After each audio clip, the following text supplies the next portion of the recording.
This podcast is not intended to be a substitute for therapy.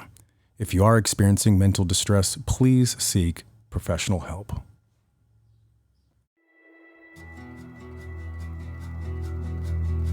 I fall asleep under the trees.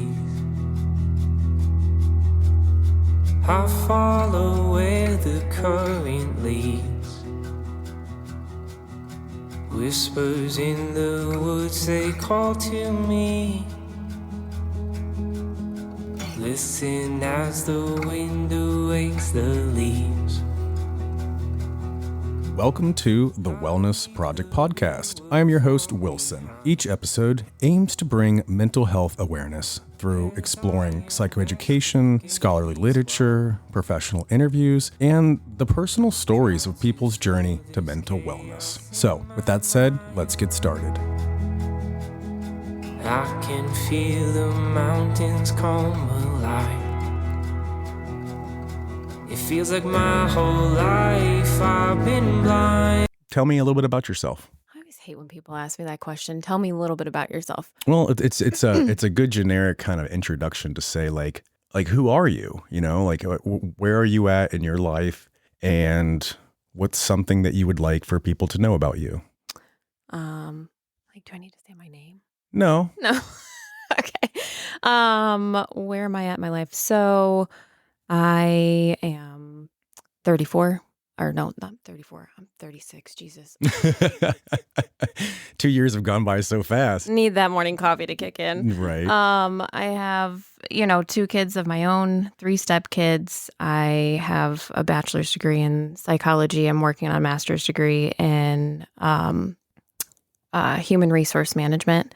I am currently in a career position that I didn't see myself in 6 months ago. Mm-hmm.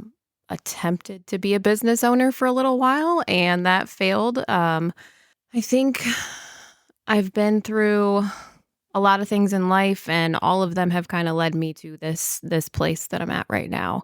And it's a good place. It's not a bad place. I've had a lot of, low points in life, a lot of questioning moments in life, reflection. I think that's the biggest one for me is, like I was just telling you, the last 6 months, I attempted to do my own website podcast last year, and it just wasn't presenting a positive vibe that I think people would relate to. And it was more, I still had some things with regards to like my childhood and my past that I needed to work through, because it was coming out as angry.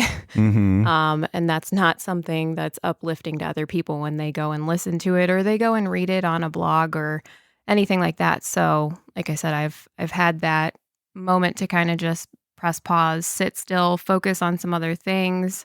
And I'm excited. I'm excited for, my podcast. Yeah. Well, it's always interesting too, because the key word that you said was reflection. And it's so hard to do that. And so many people, I think, aren't aware of how important it is to stop, hit the pause button, and just reflect on your life. You kind of have to. And I was just actually thinking about that on the way in here this morning, because the last 6 months of this new position that I took, it's been kind of like, wait a second, I started in March and now we're at the end of August. We're heading into, we were at the end of August as of yesterday, and we're heading into September as of today. Mm-hmm. And it's like, where did 6 months go? Yeah. Where did 6 months go? Wait a second. Yeah. Someone told me years ago, and it really stuck with me, you're supposed to stop, hit the pause button every 7 years. Like everybody should do that. I don't know why it's 7. I'm sure there's some psychological mumbo jumbo reason for that. We need to research that. I know. To look into that. It's always stuck with me, but I'm always like, why 7 years? But then when I started thinking about it, it's like, yeah, I mean, you need to sit back and reflect on your life to see where you're at. You should do that. It's just good self-care. It doesn't mean you need to change everything, but just to kind of look at your relationships, your career aspirations, your personal situations, your vices, everything about you, just stop and look at it in a reflective way. It's not good or bad, but gosh, I feel like today we're in such a fast-paced society and world that we can get lost in the hustle and the bustle, and you kind of lose your place. That's kind of what I was talking to you about out front. And I'll say it again. So you asked me what's one thing I would have people take away from everything that, I've kind of learned and known and whatever. And it's one of the quotes I think I have for my own, you know, podcast, my space is become comfortable with the uncomfortable. Mm, And when you're talking about pausing, people just go, go, go because you're striving for, the next thing and the next, yeah. next goal line Yep. that you don't stop and realize that you have to just sometimes be comfortable with where you're at. And Yeah. sometimes that's uncomfortable, but you have to learn how to sit with that uncomfortableness and Absolutely. not, be uncomfortable with the fact that it's not perfect. Absolutely. And as you're saying it, I'm even thinking too, like what's that cheesy old saying of, you got to stop and smell the roses, like it's funny because when people like from the outside, when you see someone that is successful or wealthy or, like they have their shit together, so to speak, some of those people have not taken the time to stop and enjoy that experience and to sit in that, like you work so hard for something, but you don't ever take the time to reflect on it. And I don't want to say enjoy it. That doesn't sound right. Um, you're just not, They're always on. yeah, They're always on and they don't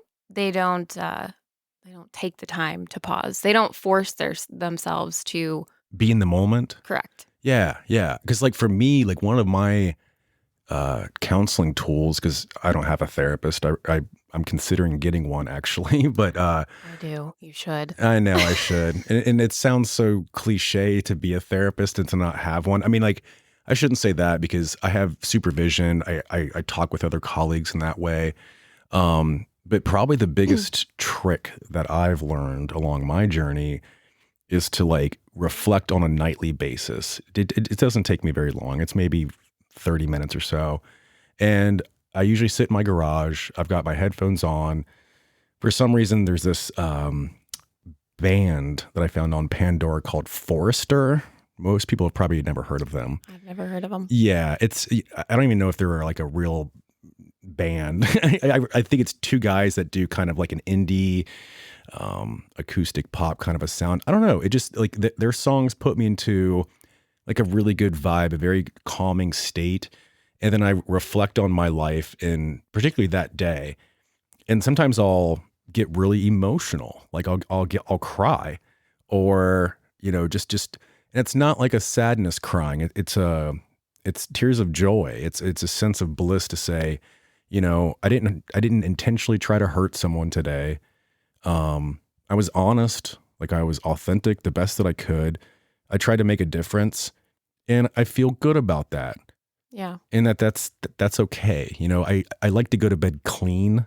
I call that. I don't take showers at night. I'm more of like a morning person. Emotionally clean But is what you're talking about, yes. though. Yeah. I'm talking about like being emotionally clean. So I like to go to bed that way. And I encourage everyone to do that. Yeah. So I guess sort of in the spirit of mental health, is there a topic that resonates with you the most? So I think I was talking to you about this a little bit earlier. That pause that I took to kind of regroup and focus on, how I can be a positive um, mentor influence in other people's lives and bring that portion of myself to light Mm. is with, and I think through the topic of emotional wealth. I was talking with a girlfriend of mine and she was talking about building generational wealth. And I was like, oh my gosh, the light bulb just went off. And I was like, okay, generational wealth is great, right? We all want to leave our kids with money Yeah. and to be, financially sound so you don't have to worry about them when you're not here anymore and they can take care of themselves and your grandchildren and all of that. Sure.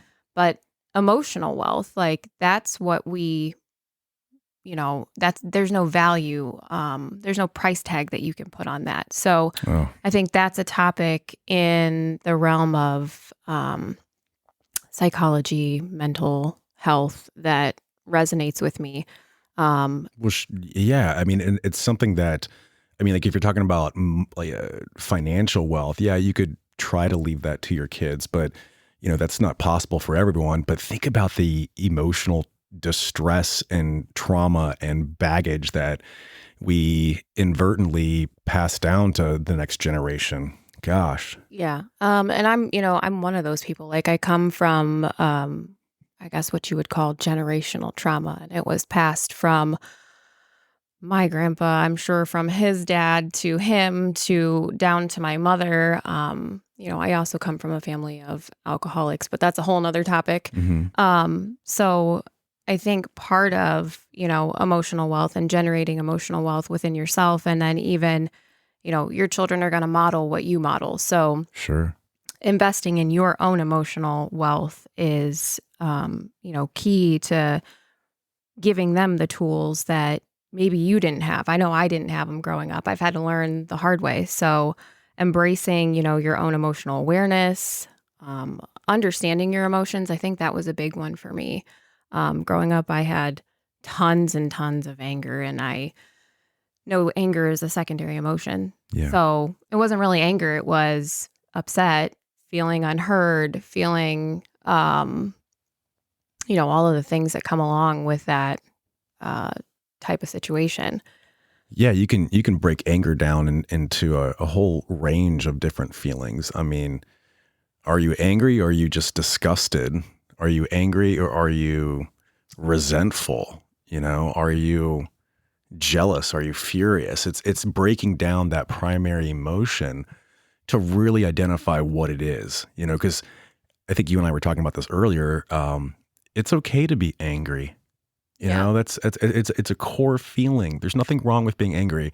It always kind of irritates me when, parents are like, my kid's angry, can you just get them to stop being angry? It's like, well, why are they angry? Yeah. Well, why are they angry? And like, I mean, are they jealous? Are they, annoyed? It's angry is such a kind of a superficial feeling that and it also, you and I were talking about this earlier, it can be a tool, a strength for you. It can be a driving force. A lot of people have overcome very, very difficult life situations through anger, and it's been a great motivation for them too.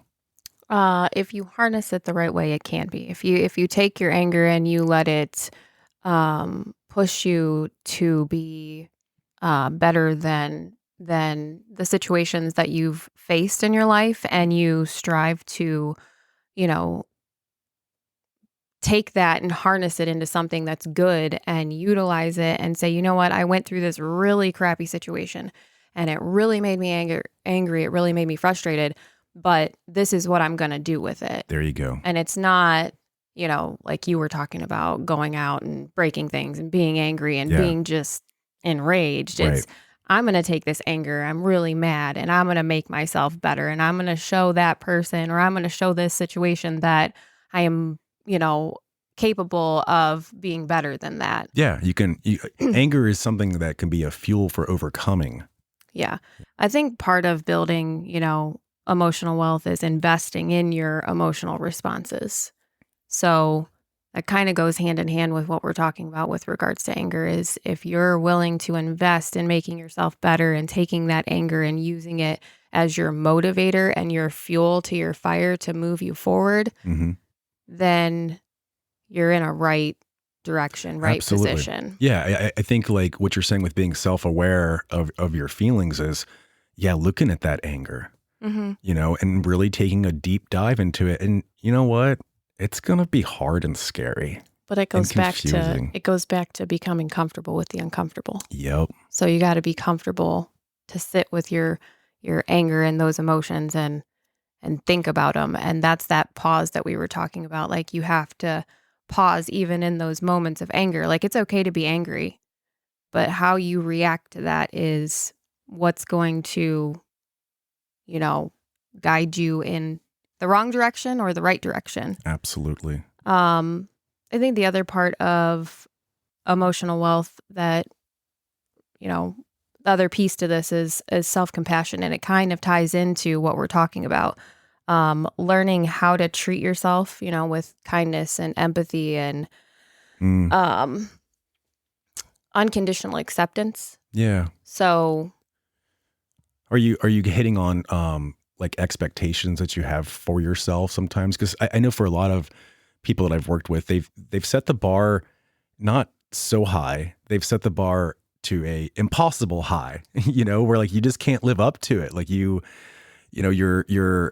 set the bar so high that you can't even love yourself for how far that you've come, and to have that compassion for being a human. a little bit of that, but then I think, also being able to free yourself from self-criticism and judgment. So I know, like, for me growing up in the situations that I did, I was very critical of Mm, myself. I didn't like the way that I looked. Just certain things you grow up and you're like, oh, that's really embarrassing, or, I can't believe, like, um, like you said something stupid, or that you were embarrassed, or that you weren't as fitting into society, or is it more of like well, a no, that, internal thing? no, it's that, it's Yeah. that. So I think going through school, I did never really feel like I fit in. But there was so much, dysfunction like in my home life that I don't think I had the right social skills to interact with kids when I was growing up. So Gotcha. I just wanted to be loved. I just wanted to, have friends and be accepted, and I wasn't accepted at home, and I didn't feel accepted at school even though I was friends with everyone. I was never mean to anyone. Um I think sometimes what was going on at home probably played a factor into my responses when I was Yeah. going through school. Like, I was very closed off. I wasn't very open. I didn't want to talk about those things because they were embarrassing. hmm Um, So, like for you growing up, and we're not going to go down this rabbit hole too far, but like, did your parents tell you that they loved you and that kind of a thing, or was that not part of the landscape for you? so honestly, nobody's ever asked me that question, and I can't tell you as an adult, like, my mother has said it. But I grew up without my dad, so I didn't know, like, that piece for me was Yeah. missing. And my mom, she's been married 4 times, and 3 of those were while I was growing up. So there was a lot of change, a lot of just not consistent stability Gotcha. in my life. And maybe I heard those words every once in a while, but more it was like I heard what I was doing wrong Okay. growing up. Yeah. And so I was always very critical. I think there was a point where when I was in middle school, they actually took me out of middle school after 8th grade and sent me to my first 2 years of high school in private school, because, I was the problem. It wasn't that there was so much change going on that I was having a hard time adjusting in my emotions and I was frustrated and all of that. It was, no, you're the problem. We're going to fix this problem. We're going to take you out of this school and we're going to put you in this school because it's a Christian school, it's a private school, and it's going to be, better for you. Mm, And so what I took away from that was I needed to strive harder to get better grades. I needed to learn how to fit in, even if I didn't feel like I fit in, and I never did. So, but I did. I mean, it pushed me to do better in school. I did get good grades. I, made the National Honor Society all through yeah. school. But that, I think, with growing up, it was a struggle. I don't think I was ever taught how to have self-respect. I don't think I was ever taught how to have self-love, self-compassion, Yeah. to not be overcritical of myself, to know that it's okay to fail, and it's okay to learn from those failures. I know I've had to learn the hard way, like most of my life, but But just like having that, like what I'm hearing is it's important for parents to teach their kids how to have a relationship with themselves. correct, Yeah. correct, yes. And I think one of the the biggest takeaways for me, like as a parent, because, I'm a mom, and I've taught my girls, I'm like, you love you first. Yeah. Like you love you first, and then you can love somebody else. Because if you can't love yourself first, then you have no business trying to love someone else. Mm-hmm. It doesn't work. Right. It just doesn't work. Yeah. So I think that, and then, back to the topic of emotional wealth, cultivating resilience. And I think that is a big one for me. Because everything that I have experienced throughout my life, I think that's the one thing that I've had is a resilience to keep going, to push myself, because those things happened in the past, Right. but they're not my future. Well, and I think what you've done so well over the years with being able to reflect and to take a moment to look back on your life, that's what builds resiliency. It's this cliche saying of, like how plants grow. We all know the basics, right? Water, soil, sunlight. Kind of a thing. But that's actually not how plants grow. It's the change in the weather, the change in the season. It's making the stem stronger and the roots grounded better. That's what kills trees. It's typically who's going to be the most resilient tree is going to grow to be the most strongest tree. Yeah. And the sad, hard part about that is it only comes from tough times. Yeah. And being, like you said, uncomfortable with the uncomfortable. That's what nature teaches us is to be comfortable with that unknown factor. I often try to help people with anxiety with the metaphor of, say you want to go do something. And unpredictable as weather is, it starts to rain outside. Well, what do? You can't control the rain, right? No. But you can control a lot of things, though. You can control whether or not you go outside. You could stay inside, or you can go outside. You could, take an umbrella. You could wear a raincoat, or you could just dance in the rain. Yeah. And you could just embrace that rain. Yeah. I experienced this probably about a month and a half ago. So I'm coming out of work, right? And the sun is shining, even though it's been, on and off rain all day. Mm-hmm. And I'm like, okay, sun's shining, got a break. I can make it out of this building, get into that building, get through, the end of the security and then get out. And I made it halfway to the building. Oh no. And it just started downpouring. And I'm standing there and I'm like, well, there is no point in even trying to run, just walk. And I was soaked by the time I got to the car. My shoes were wet, my pants were wet. And I was like, I had so many other things that I needed to go do this afternoon. And I was like, well, you know what? I'm just going to go home.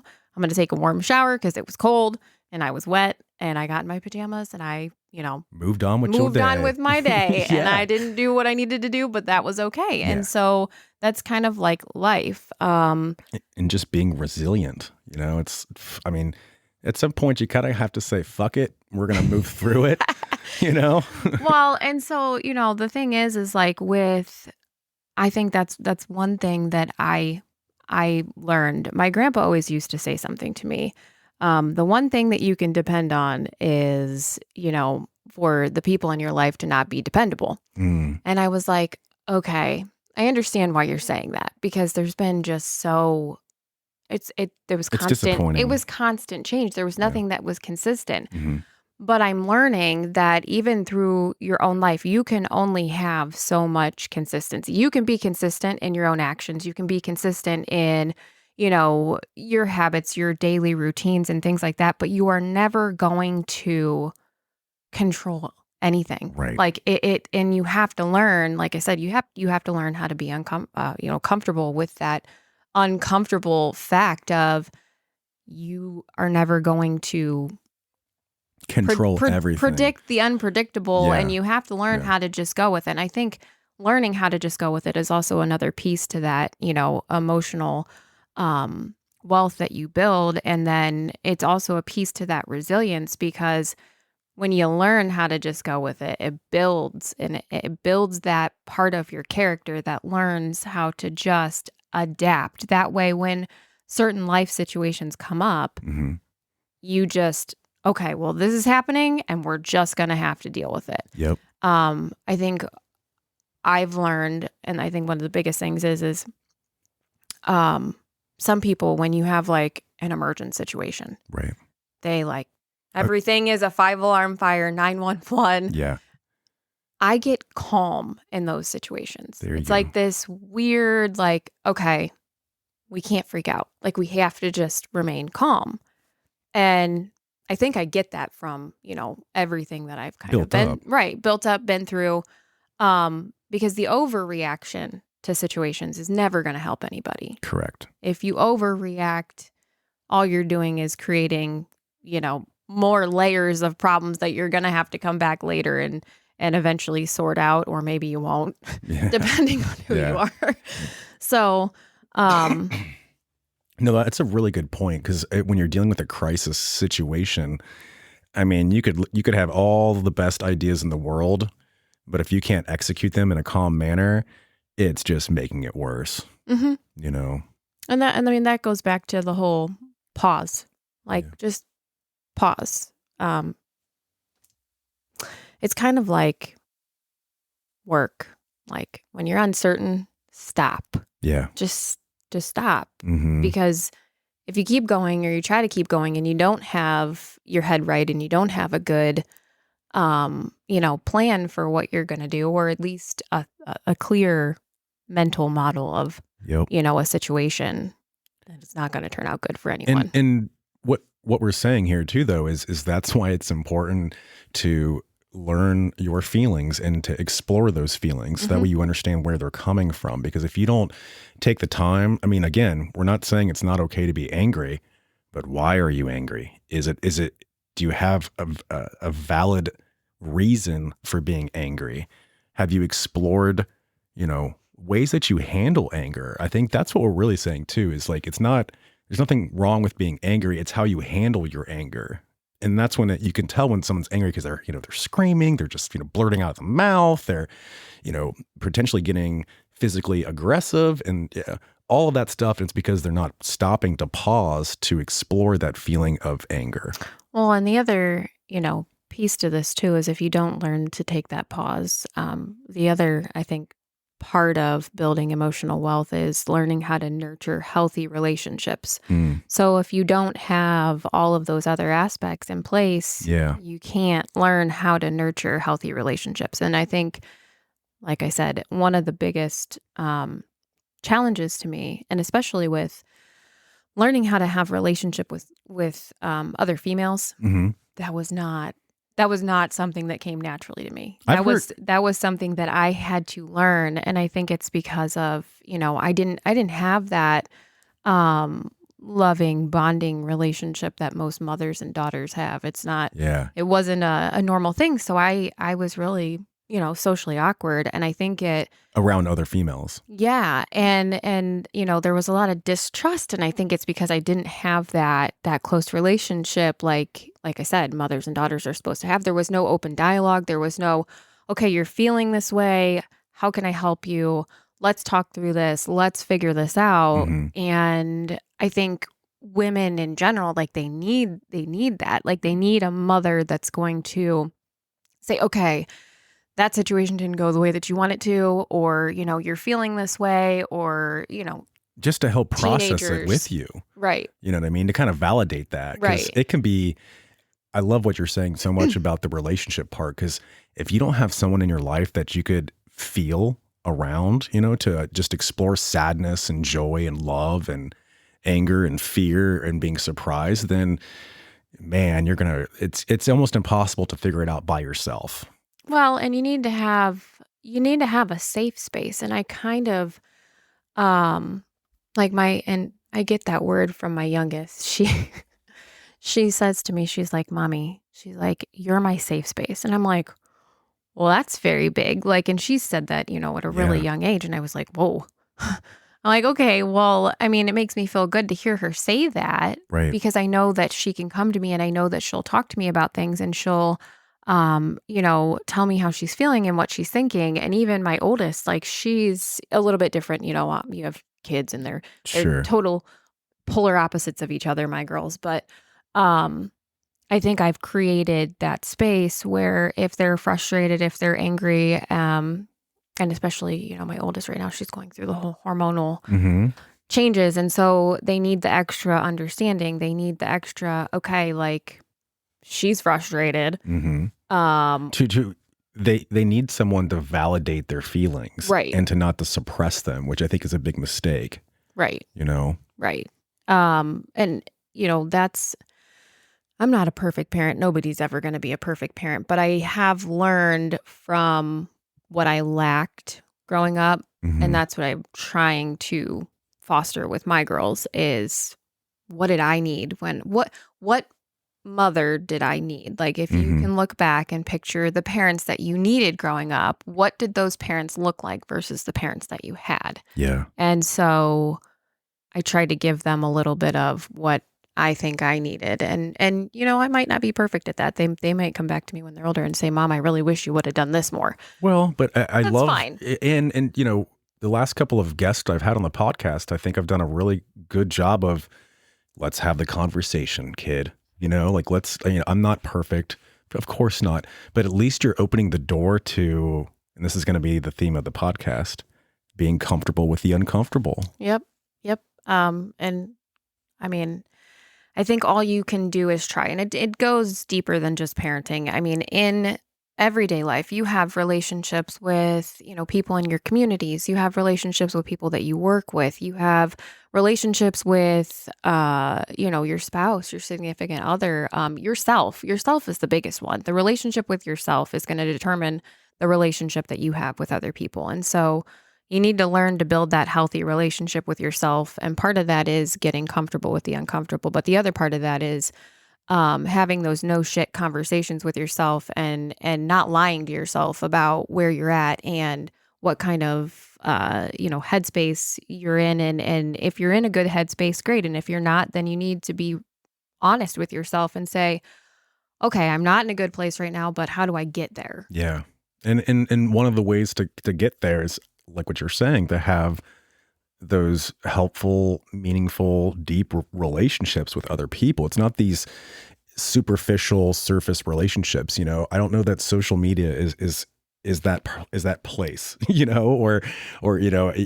it's sad because I when I see people post really deep, dark, hard things that they're going through, not that you can't, folks. I mean, post whatever you want. But I'm like, it almost makes me sad because I wish that you had someone in real life that can talk back to you and to, really bond over those feelings. Cause that's what you're saying when you're posting those things, you're putting it out there almost like an SOS of like, I'm struggling and I need help. But I don't know if 1,000 likes or 1,000 comments or 1,000 heart emojis is going to really be the same thing as someone that's really validating and working through that with you. Yeah. And that's where like you said, therapists or That's what these professional people are here for, personal folks. development coaches come into place. Or I mean, if you're not comfortable with that, because I know there's some people out there who are still taboo about therapy. Well, it's really not that bad. Well, and I'll be even more real. There are some shitty therapists out there. There are some untrained, unethical That too. professionals out there, folks. I mean, I'm not going to deny that, but it shouldn't stop you from continuing to search and to look for that person because it's a professional relationship. You might not get it right the first time. Well, and sometimes though, if someone does experience that, let's just say, it took them a lot to get there. It took them a lot to get from point A to point B to say, okay, I got the courage enough. Yeah. I'm going to call, I'm going to get a therapist, I'm going to talk to somebody. Oh, yeah. And then they really do get a shitty therapist. It's like, man. Then they have to be, willing to say, okay, well, that didn't work. What's plan B? Yeah. Where's the next person? Yes. Go and I look at Google. Maybe that's not right because I don't know if people are entirely honest on their 5-star ratings or not. Oh, well, but I think it's an indication. it is. You know what I mean? It is. And you can look at the comments and the things that people say and leave and all of that. Now, I know for me, like personally, I love my therapist. I've been with her for, God, almost 5 years now. And I've That's great. moved with her from one facility to another facility because I was like, I'm not starting this over with someone. Yep. You are my woman, so we are staying together. Right. And but it makes it really special because now you've had a 5-year professional relationship that you fostered. Yeah. And you both can go back and forth on your life. Yeah. You know? And that's where, part of these podcasts too are just exploring that therapeutic relationship. It's so complicated. It's not just simply black and white to where, you go to a therapist and they fix your life. That's such a myth. No, they don't fix your life. You fix your life. You have to be the one that fixes your life. You get what you invest in you. And if you're not willing to Be pour it all with pour it the all- uncomfortable. be comfortable with the uncomfortable. But as I like to say, you have to be willing to unpack your fucking backpack. And the problem with unpacking your backpack and the thing that nobody no shit tells you when you start therapy is that it's going to suck. It's going to suck for like the first 6 months because you're going to talk about a lot of things that you don't want to talk about. If you stuff them way down there in that backpack, they're like the dirty gym socks that nobody wants to touch and put in the washer. And you got to take the gym socks out and put them in the washer to get them clean. Absolutely. Just like you got to take them out and, you got to get those feelings out to get yourself whole. Right. And you can't walk around. I mean, what happens when you stuff that backpack so full that the zipper's like Sure. ready to bust? You Yeah. can't fit anything else in it. Absolutely. And sometimes, your backpack gets old and ripped up, I mean, you should probably have a new backpack once you enter like adulthood. You shouldn't be carrying around the same, Mickey Mouse book bag. So there's so many metaphors. And I think that's what's beautiful about talk therapy in particular is it's just coming, being open and looking at it. Mm-hmm. Yeah. I think, like I said, that's one piece of advice I think I would give people is unpack your backpack. You'll feel a lot better once you do. And therapists are not scary. They're not scary. They're not bad. They're not going to bite you. But, you have to also go into it understanding that building your own emotional wealth it's a process. It doesn't happen overnight. It's not instantaneous. And I know in the world that we live in today, it's, the next flashy thing or the most instantaneous results that we can get. It's not an instantaneous process. It is a long process. I mean, I just said it, 5 years of getting from point A to point B. And I didn't want to do it. And I started at, almost 31 years old. So Mm-hmm. Yeah, it's having, I would even go further to say that it's a lifelong journey. I mean, that is essentially what wealth is. There's rich and then there's wealth. You can go broke real quick being rich. But you can still be rich in life even if you're broke. With emotional wealth. Correct. That's because they this is the other beautiful thing about it. They can't take it away from you. Nope. No one can take away your sense of resiliency, your sense of self-compassion, your ability to overcome life's challenges. That is yours. Like that's yours forever. Once you start being open and to that process, I guess, right? Mm-hmm. Yeah. Yep. All right. Well, hey, thanks for chatting. I absolutely love this discussion. Yeah, thank you for having me. Of course.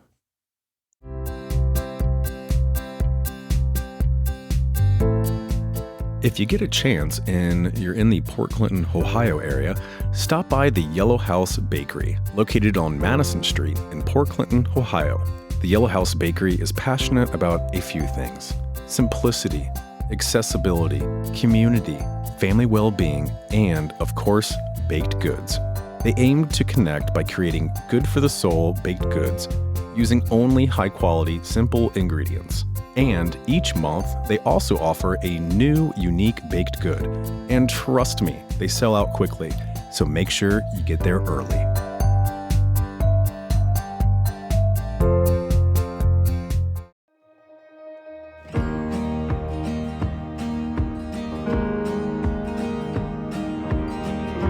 Hold each other close, walking in the rain.